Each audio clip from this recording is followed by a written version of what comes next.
감사합니다. 이 시간 하나님 앞에 예배드리는 우리 모든 성도님들이 정말 하나님을 영으로 만나는, 그래서 예배의 감격을 얻는 이 복된 시간 되시길 주의 이름으로 축복드립니다. 네. 어려울 때에 하나님 앞에 기도할 줄 아는 그 신앙은 좋은 자세입니다. 좋은 신앙이죠. 네. 그것은 하나님의 은혜가 없이는 우리가 살 수 없다는 것을 깨닫고, 그래서 하나님 앞에 간구하는 믿음이기 때문에 좋은 신앙입니다. 그런데 모든 것이 형통할 때에, 그래서 걱정 근심이 없는 그때에 더욱 하나님 앞에 기도하는 자세는 바로 모든 상황, 어떤 상황도 이길 수 있는 훌륭한 신앙입니다. 자, 하나님의 은혜가 없이는 우리가 살 수 없습니다라고 고백하면서 어려울 때 하나님 앞에 간구하는 신앙도 좋은 신앙이지만, 그러나 모든 것이 잘 될 때에, 걱정 근심이 없을 때에, 그런 가운데 하나님으로부터 내가 혹시나 멀어질까 봐, 하나님의 뜻에서 멀어질까 봐 내가 주님 앞에 더 겸손히 무릎 꿇고 그렇게 기도하는 삶이라면, 그 믿음은 하나님께서 기뻐 받으신 믿음이요, 또 그 가운데에 하나님의 놀라운 역사가 있습니다. 그것은, 그러한 믿음에는 그의 관심이 나의 어떤 소원 성취가 아니라, 성공에 있는 것이 아니라 오직 하나님 앞에서의 바른 자세, 하나님의 뜻을 이루는 삶, 바로 거기에 관심이 있기 때문입니다. 이것이 바로 자신의 위치를 아는 신앙입니다. 우리 신앙에 있어서 중요한 것은 바로 하나님 앞에서 내가 어떤 자가 되느냐, 하나님 앞에서 바른 신앙인, 하나님의 뜻을 이루는 삶, 이것이 중요합니다. 그래서 우리 민족의 지도자였던 모세가 그 후계자였던 여호수아에게 뭐라고 말했습니까? 다음 세대에 이끌어갈 이 지도자에게 다른 어떤 것보다도 우리 여호수아 1장 8절 말씀을 보면 이렇게 말씀했습니다. 이 율법책을 내 입에서 떠나게 하지 말고 주야로 그것을 묵상하여 그 가운데 기록한 대로 다 지켜 행하라. 그리하면 내 길이 평탄케 될 것이라. 내가 형통하리라. 자, 이 말씀을 보면 말씀을 내 입에서 떠나게 하지 마라. 그리고 다 지켜 행하라. 그리하면 민족과 너의 개인의 모든 장래가 잘 될 것이다 라고 말씀했습니다. 여기서 중요한 것은 하나님을 가까이 하는 신앙, 말씀대로 순종하는 신앙, 주의 뜻을 이루는 그 신앙, 이것이 가장 중요하다. 바로 이것이 될 때에 어떤 상황에서도 하나님이 너희를 인도하실 것이고 잘 될 것이다 라고 말씀하고 있는 것입니다. 그래서요, 우리가 모든 것이 잘 될 때에도 하나님 앞에 주의 은혜가 없이는, 내가 하나님과의 바른 관계가 흐트러지고서는 어떤 것도 될 수 없습니다라는 그러한 믿음으로 기도하는 자세가 중요한 것입니다. 그런 자에게는 하나님의 뜻, 또 하나님의 모든 계획하심, 이것이 이루어지는 삶을 얻게 되는 것입니다. 자, 오늘 본문의 말씀을 보면요, 이 헤롯 왕이 죽은 사건을 기록하고 있는데, 이 헤롯 왕은 하나님의 뜻이 아니라 자신의 뜻의 성취를 위해서 살았던 인물입니다. 근데 그 헤롯이 죽은 사건을 오늘 본문에 기록하고 있어요.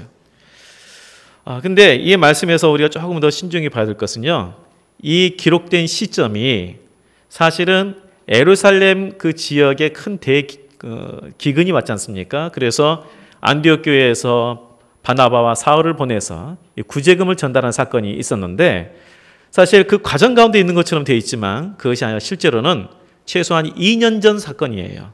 이 지금 헤롯 왕이 죽은 것이 예루살렘 교회에, 안디옥 교회에서 바나바와 사울을 보낸 바로 최소한 2년 전에 있었던 사건입니다. 그럼에도 불구하고 이 사건이 마치 동시대에, 그 해에 이뤄진 것처럼 여기 기록이 되어 있어요. 그러니까 왜 그랬을까? 그것은 하나님의 뜻대로, 말씀대로 사는 자와 자기의 욕구의 성취를 위해서 살았던 자, 이 두 부류의 이 결말을 통해서 우리가 어떤 삶을 살아야 할 것인지에 대해서 강조하기 위해서 이 사건을 넣은 것입니다. 우리 신앙에 있어서 다시 한번 제 자신을, 그리고 우리가 한번 생각해 봐야 될 것은 나의 주된 관심이 어디에 있는가? 우리 신앙생활하면서 나의 주된 관심이 어디 있는가? 하나님과의 바른 관계, 친밀한 관계를 맺는 데에 있습니까? 아니면 나의 소원을 이루는 것에 주된 관심이 있습니까? 헤롯 왕이 이 베드로를 죽이려다가 실패했지 않았습니까? 그래서 유대를 떠나 이 가이사랴로 내려갔습니다. 오늘 이 본문을 우리가 이해하기 위해서는 이 가이사랴 그리고 그 당시의 배경을 좀 이해할 필요가 있어요. 이 가이사랴라는 곳은 원래 헤롯 대왕이, 그러니까 이 지금 나온 헤롯 왕의 할아버지가 헤롯 대왕인데, 헤롯 대왕이 12년간에 걸쳐서 건설한 신도시입니다. 이 가이사랴라는 도시는 이 가이사랴라는 이 도시가 그래서 이 어떠한 신도시냐면 원형 경기장도 있고 수로도 갖춰져 있는 그런 아주 굉장히 대규모로 세워진 그런 도시예요.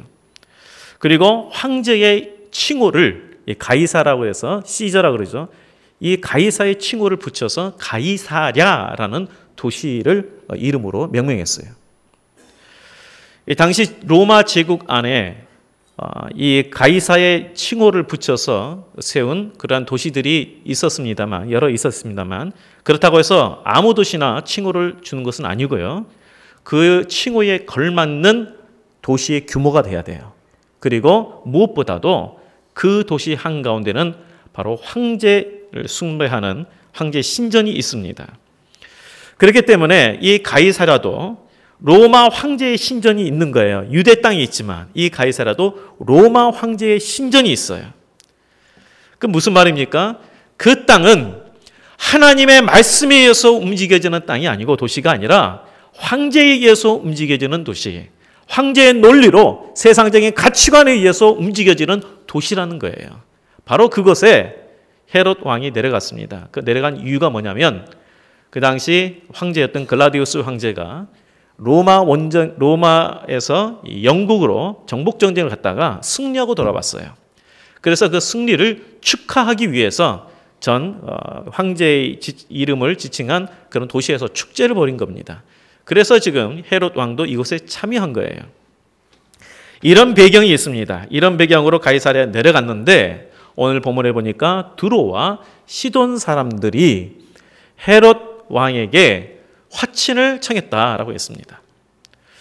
그 이유가 헤롯이 무슨 이유인지 모르지만 두로와 시돈 사람들에서 대단히 노여워했다. 이 원어적인 의미는 뭐냐면 크게 분노하고 다투다 또는 적개심을 품다라는 뜻이 있어요. 하여튼 굉장히 싫어했어요.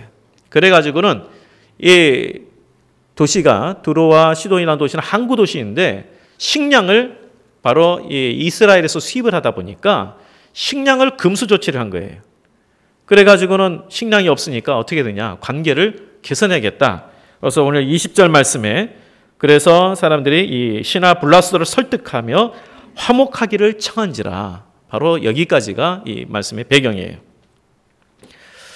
유대 고대사에 보면 이 축제 둘째 날에 헤롯이 은색 왕복을 입고 군중들 앞에서 연설을 했습니다. 근데 햇빛이 막 비치는데 은색 왕복을 입으니까 이 막 반짝반짝 빛나는 거예요. 굉장히 뭔가 좀 이렇게 신비스럽게 보이고 그리고 이 연설을 하는데 아까 말했지만 두로와 시돈에서 자기들이 뭔가 좀 이렇게 헤롯과 화목하기를 청하다 보니까 보낸 사람들이 굉장히 환호하겠죠. 연설할 때 잘 보이려고. 그래서 오늘 본문에 크게 이들이 부르되 뭐라 그랬습니까? 22절에 보니까 신의 소리요 사람의 소리가 아니다. 이렇게 이야기합니다. 자, 이렇게 사람들이 백성들이 환호할 때에 어떻게 반응을 했습니까? 헤롯이 하나님께 영광을 돌리지 아니하여서 죽었다라고 성경은 기록하고 있습니다. 자, 이 반응이 우리에게 있어서 일반적으로요. 최고의 찬사를 들었을 때에 어떤 반응을 보이는가가 그 사람의 됨됨이를 우리가 알 수 있습니다. 어려울 때도요. 그 반응을 보일 때에 그 사람이 이런 사람이구나를 알 수 있지만 또 잘 될 때도요. 그 반응을 보일 때에 이 사람이 참 이런 사람이구나 이런 걸 알 수 있어요. 제가 뭐 다른 이렇게 존경할 만한 목사님들 몇 분 이렇게 있는데 저는 또 이렇게 참 이찬수 목사님을 참 좋아합니다. 근데 어떤 부분에서 좀 좋아하냐면 저하고 같이 공부를 하면서 어쨌든 우연히 기회가 있어가지고요. 한 4박 5일 동안 같이 공부를 했는데 정말 겸손해요. 정말 겸손해요. 그런데 한 번은 교회에서 그 설교할 때 그 내용을 좀 들은 게 있어요. 개척한 지 불과 8년 만에 10,000명이 넘는 성도가 됐잖아요. 아주 뭐 오늘 시대에 급성장을 했어요. 그럴 때 사람들이 다 뭐 야 잘한다 막 그렇게 하는데 본인이 솔직하게 고백하더라고요. 누군들 이렇게 잘 될 때에 아 정말 대단하다 이런 말 들으면 아 뭐 그렇겠구나. 정말 뭐 하나님의 은혜입니다. 이렇게 말하겠지만 그러나 아직 저는 검증되지 않았습니다. 이렇게 잘 되는데 하나님 앞에 감사하고 하나님 앞에 영광 돌리 그거 당연한 것이지 이게 만약에 안 됐을 때에 내가 그래도 하나님 앞에 감사하고 기뻐한다면 참 그때는 제 믿음이 검증됐다고 이렇게 보시고요. 지금은 검증된 거 아닙니다. 아직 전 부족한 자입니다. 그렇게 이야기를 하더라고요. 제가 참 거기서 많은 사람들이 오늘날 교회가 참 많이 또 타락도 하고 무너지기도 하고 하는 그런 시점에서 그렇게 참 그래도 목회를 건강하게 한다라고 이 말을 들었을 때에 오늘날 참 교회들이 참 잘 썼으면 좋겠습니다 하면서 뭔가 좀 자신을 드는 게 아니라 저는 검증된 사람이 아닙니다. 이렇게 하나님께서 은혜를 주시는데 이런 가운데에서 내가 하나님 앞에 감사하고 이거 하는 거 당연한 것이고요. 아직 저는 검증된 사람이 아닙니다. 가장 명예로운 순간에 부끄러운 고백을 했던 한견지 목사님도 마찬가지입니다. 물론 뭐 부족한 부분도 있었겠지만 그 종교계의 노벨상이라는 템플상을 수상해서 전 세계에 중계됐을 때에 그때 가장 소감을 말하는데 그때 뭐 하나님께 감사합니다, 영광 돌립니다, 뭐 이렇게 얼마든지 할 수 있겠죠. 그런데 뭐라 그랬습니까? 혹시 다 아시죠? 저는 이 상을 받을 자격이 없는 죄인입니다. 저는 일정시대 때에 심사참배했던 죄인입니다. 가장 명예로운 순간에 가장 부끄러운 고백을 한 사람이에요. 저는 그 부분이 참 대단하다고 봐요. 바나바와 바울이 루스드라에서 선교할 때에 그때 병자들을 고쳤어요. 그러니까 그것을 보았던 그 주변 사람들이 뭐라 하냐면 이거는 신이 육신을 입고 내려오셨다. 그래서 이 바나바와 바울을 뭐라 그러냐면 스스와 헤메라 그래가지고 스스는 뭐냐면 제우스 신을 말해요. 제우스 신이요 헤르메스 신이다. 그렇게 해가지고 막 제사 드리려고 했을 때에 그 두 사도가 어떻게 반응했는지 아십니까? 그때에 이들이 자기 옷을 찢고 그리고 달려갔어요. 이렇게 하지 마라. 근데 헤롯은 지금 어떻게 했나? 헤롯은 신의 목소리로다. 신의 목소리로다. 사람의 소리가 아니고 신의 목소리다 했을 때에 하나님께 영광을 돌리지 않았다. 그걸 저지하지 않았다는 거죠. 최소한. 그냥 하는 거 즐긴 거예요. 예를 들어서 우리 성도님들이 그런 일을 전혀 없겠지만 저희가 목소리를 하는데 신의 목소리다 하면 제가 어떻게 돼요? 이 자리에서 그냥 옷을 팍팍 찢고 막 주님 앞에 회개해야지. 그런데 막 그거 듣고 그냥 쑥스럽습니다. 이렇게 지나가면 이거 자기의 영광 취하는 거예요. 헤롯 왕은 지금 현재 일생에서 가장 전성기예요. 지금이. 왜냐하면 할아버지 헤롯 대왕처럼 그가 전 유대 전체 국토를 다스리는 왕이 됐습니다. 그리고 글라우디우스 황제의 신임을 받은 사람입니다. 그러니까 자신의 어떤 권력에 있어서나 모든 부분에 있어서 최정점에 있는 사람이에요. 그런 시기에 지금 현재 들어와 시돈 사람들까지도 그에게 눈치를 봐야 되고 그 연설을 들으면서 신의 목소리다라고 찬미하는 그런 정도의 지금 위치에 가 있는 겁니다. 심지어 어디 위치까지 가 있어요? 신의 위치까지 가 있는 거예요. 신의 목소리로다. 그래서 만약 헤롯이 하나님 앞에 바르게 선 사람이라면 즉시 백성들이 자신에게 이러한 신의 위치를 올리는 찬미를 그쳤어야 돼요. 그러나 그는 이미 그것을 즐기면서 하나님의 자리에 있었습니다. 근데 왜 이렇게 됐나? 우리 자신도 잘 생각해야 돼요. 내 꿈, 내 욕구가 하나님과의 관계보다도 더 앞서면 하나님과의 바른 관계, 하나님과 친밀한 관계보다도 내 꿈과 내 욕구 이것을 이루는 것이 더 앞서버리면 우리도 나의 영광을 취하는 그런 하나님의 자리에 이르게 된다는 것을 우리가 깨달아야 합니다. 그래서 우리가 잘 될 때에 내가 하나님의 자리에 이를까 봐 그래서 더 겸손히 하나님 앞에 기도해야 되는 거예요. 어떤 나의 욕구를 위해서 어떤 성취를 위해서 기도하는 게 아니에요. 내가 하나님 앞에서 바른 자세를 갖고 하나님의 자리에 이르지 않냐고 나의 자리를 지키는 내 분수를 아는 신앙이 되도록 하나님 앞에 기도하는 것입니다. 이게 신앙이에요. 오늘 본문은 성경이 헤롯이 어떻게 죽었는가에 대해서 자세히 언급한 것이 아니라 그가 죽게 된 원인에 대해서 말씀하고 있어요. 그것은 지금 현재 헤롯은 유다의 왕입니다. 어쨌든 유다 왕이에요. 유다는 하나님을 섬기는 나라예요.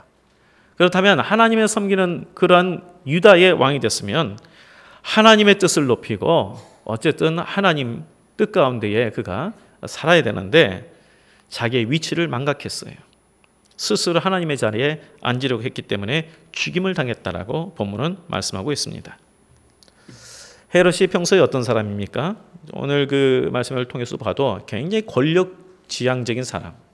자기 어떤 권력을 강화시키기 위해서 사도들을 죽이고 또 자기 어떤 기분에 따라서 들어와시던 사람들이 쌀을 먹지 못하면 이들이 식량이 없으면 고통받을 것을 알면도 불구하고 그것을 중단했던 사람. 자기의 욕망을 위해서만 살았던 사람입니다. 근데 참 아이러니하게 그가 죽었던 곳이 가이사라인데요. 아까 뭐라고 했습니까? 가이사라는 황제를 숭배하는 황제 신전이 있는 곳이에요. 세상의 논리로 사는 도시가 바로 이 가이사라예요. 근데 세상의 욕망, 자기의 성취를 위해 사는 그 인생이 어디서 죽었냐? 가이사라. 바로 이 하나님의 말씀이 아닌 세상의 논리로 사는 도시에서 그 인생을 마감했다는 거예요. 그리고 나서 성경은 그 다음에 24절에 이렇게 말씀했습니다. 하나님의 말씀은 흥왕하여 더하더라. 지금 헤롯 왕이 죽은 사건을 통해서 그 다음에 바로 뭐라고 하냐면 헤롯 왕은 죽었는데 하나님의 말씀은 흥왕하여 더하더라. 이렇게 기록하고 있어요. 이 흥왕하다 이 단어는 어떤 단어냐면 식물이 거침없이 자라는 것, 이것을 말해요. 식물이 거침없이 자라는 것. 하나님의 말씀이 마치 생명처처럼 급속한 성장을 거듭해서 이뤘다. 헤롯 왕의 핍박에도 불구하고 유대주의자들의 그러한 여러 가지 핍박에도 불구하고 하나님 나라의 확장을 어떤 것으로 막을 수 없었다. 하나님 나라의 말씀 자체의 능력이 있어서 확장되고 있었다. 이것을 언급하고 있습니다. 그런데 왜 헤롯 왕이 죽은 사건을 여기에 기록했을까요? 아까 말했죠. 헤롯 왕이 죽은 사건은 이 예루살렘의 기근 사건보다도 2년 이전의 사건이에요. 그런데도 불구하고 25절에 바나바와 사울이 부조한 일을 마치고 마가나 요한을 데리고 예루살렘에서 돌아오니라. 이상하게 이 부조 마치고 돌아온 이 시기하고 비슷한 시기라는 것으로 이 말씀이 들어가 있어요. 근데 그렇게 이 말씀을 넣은 것은 방금 읽었던 24절 말씀 때문이에요. 하나님 말씀은 흥하여 더하다는 이 말씀. 그것은 헤롯 왕은 하나님을 알기는 했지만 유대에 있었기 때문에 하나님을 알기는 했고 본인 스스로는 하나님 믿는다고 이야기했겠죠. 나도 하나님 믿어, 하나님 알고. 그리고 우리 할아버지가 성전, 예루살렘 성전도 건축했어. 교회 건축하는데 힘썼어. 교회도 나갔고 교회 건축하는데 힘썼어요. 이런 가문에 있는 나도 교회 다니고 하니까 나는 하나님 믿어 이렇게 생각했겠죠, 스스로는. 그러나 정작 그는 하나님의 말씀을 외면하며 살았습니다. 이게 뭐냐면요, 실존론적 무신론자라 그래요. 머리로는 믿는데 삶으로는 믿지 않는 사람. 입술로는 믿는데 마음은 하나님으로부터 멀어진 사람. 그래서 예수님께서 그리고 또한 구약시대에도 이 말씀했잖아요. 이사야를 통해서도 이 백성이 입술로는 나를 존경하나 마음은 내게서 멀도다. 머리로는 믿는데 삶으로는 안 믿는다는 거예요. 바로 이 헤롯 왕이 그런 사람이에요. 결국 자신의 야망 성취하기 위해 살았습니다. 그리고 야망, 자기의 욕구를 성취하기 위해서 하나님 일도 했어요. 그러나 그 결과 그 인생은 갑작스런 멸망을 당했습니다. 반면에 개인의 모든 욕망을 하나님 앞에 내려놓고 오직 하나님의 말씀에 따라 살았던 사도들은 어땠는가? 겉으로 볼 때는 그들의 삶이 핍박을 받았고 어려운 삶을 받았는데 그러나 그들로 말미암아 하나님 나라가 견고하게 세워졌고 그들은 영원한 위대한 사도들로 남았다. 바로 이것이 오늘 우리에게 주시는 교훈이에요. 자신의 욕구를 위해서, 야망을 위해서 살았던 그 신앙인은 결국은 무너졌고, 오직 하나님 앞에 순복하고 오직 하나님의 뜻을 이루기 위해서 살았던 사도들은 위대한 사도로 남았고, 그들로 말미암아 하나님 나라가 흥왕해 갔다. 이 말씀 앞에서 우리 자신을 다시 한번 돌아봐야 합니다. 내가 하나님을 믿는다 하면서도 나의 어떤 소원과 이 소원 성취를 위해서 이 세상의 가치관을 따라 살아가는 해롭과 같은 삶인가, 아니면 사도들 같이 하나님 말씀을 따라 살려고 하는 그러한 신앙인가? 이 부분을 우리가 심각하게 생각해야 합니다. 우리가 하나님의 말씀을 따라 살아갈 때에 우리 안에 하나님 말씀이 살아 역사하시는 것을 경험하게 됩니다. 저희가 이렇게 설교를 할 때에 참 그래요. 하나님의 말씀을 전하는 데 있어서 하나님께서 사람의 입술로 전하기 때문에 깨끗한 통로가 되어야 되잖아요. 그래서 스스로 하나님 말씀을 전할 때 깨끗한 통로가 되도록 기도하고, 하지만 참 부족하고, 반면에 또 이 성도님 들으실 때에 내 귀에 맞느냐 안 맞느냐 판단을 들으시면 안 돼요. 하나님의 말씀에 대해서 말씀에 어긋난다면 모를까, 하나님의 말씀 그대로 한다면, 오늘날 나에게 참 나는 위로받고 싶은데, 그러나 위로 이전에 하나님과의 바른 관계를 맺는 것이 가장 중요합니다. 하나님과의 바른 관계, 이것이 우리 신앙의 초점이에요. 하나님의 말씀을 따라 살아갈 때에 우리를 통해서 하나님 나라가 확장되는 것이죠. 우리가 하나님 믿는 생활을 하면서도 어려울 때 하나님 앞에 의지하는 그런 신앙이 되지 못한다면, 그냥 하나님께서 왜 나에게 이런 어려움을 주셨는가 하면서 하나님부터 멀어진다면 참으로 너무나 안타까운 신앙이 되는 거고요. 또 우리가 조금 잘 됐을 때에 하나님 앞에 엎드리지 못한 신앙이 된다면 정말 믿음에서 승리하는 신앙이 되지 못합니다. 그래서 기도하는 거예요. 꼭 문제가 있어서 기도하는 게 아니에요. 하나님 앞에서 내 자리를, 하나님 앞에서 내가 어떤 자가 되야 되는 것인지를 더 확인하고 하나님 뜻 가운데 서기 위해서 기도하는 겁니다. 우리 제발 좀 기도합시다. 최소한 우리 한중주뿐이라면 기도해야 돼요.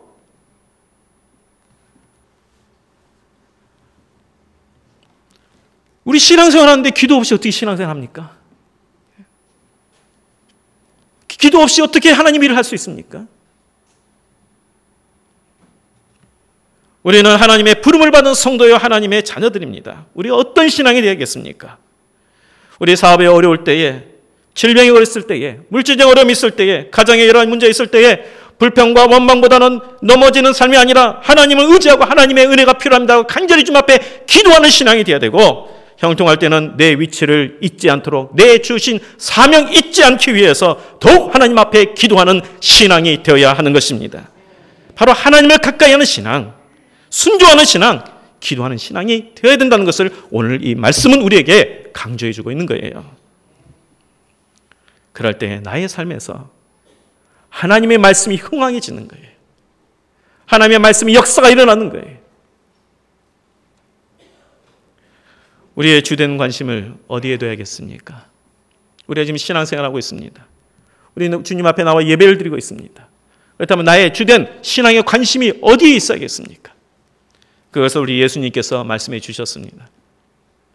너희는 먼저 그 나라와 그 의를 구하라. 그리하면 이 모든 것을 너희에게 더하시리라.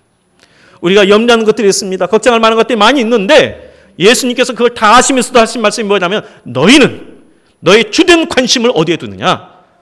하나님 나라, 하나님의 의, 바로 거기에 두어라. 그러면 너희들이 관심을 갖고 있는 나머지 부분들은 알아서 하나님께서 해결대로 인도하실 것이다. 우리 성도님들, 이 말씀은 결국 하나님과의 바른 관계를 맺는 데 너희 초점을 두라는 말씀이에요. 하나님과의 바른 관계가 그 무엇보다도 중요한 것을 우리 모두가 깨달아 나의 어떤 소원, 욕구를 이루는 것에 관심을 두지 아니하고 오직 하나님의 말씀을 따라 살아가는 그런 신앙이 되셔서 하나님 앞에서 나의 위치도 바로 깨달을 뿐만 아니라 또한 하나님의 도우심과 인도하심을 받는 그런 모든 우리 성도가 되시기를 주의 이름으로 축복드리겠습니다. 기도하겠습니다. 하나님 아버지, 이 시간 하나님 앞에 나온 우리 모든 성도들, 주님의 말씀이 우리 성도들의 삶 가운데 역사하고 흥황하게 하여 주셔서 주의 뜻이 이루어지는 삶이 되게 하여 주시옵소서. 어려울 때는 하나님 앞에 간절히 주님의 은혜를 구하며 기도하는 자가 되게 하여 주시고, 형통할 때는 내 위치를 잃지 않게 해서 하나님 앞에 더 간절히 기도하는 자가 되게 하여 주셔서 믿음으로 승리할 뿐만 아니라 모든 삶 가운데 하나님의 통일하심과 인도하심을 경험하는 우리 모든 성도들이 다 되게 하여 주시옵소서. 예수님 이름으로 기도하옵나이다. 아멘.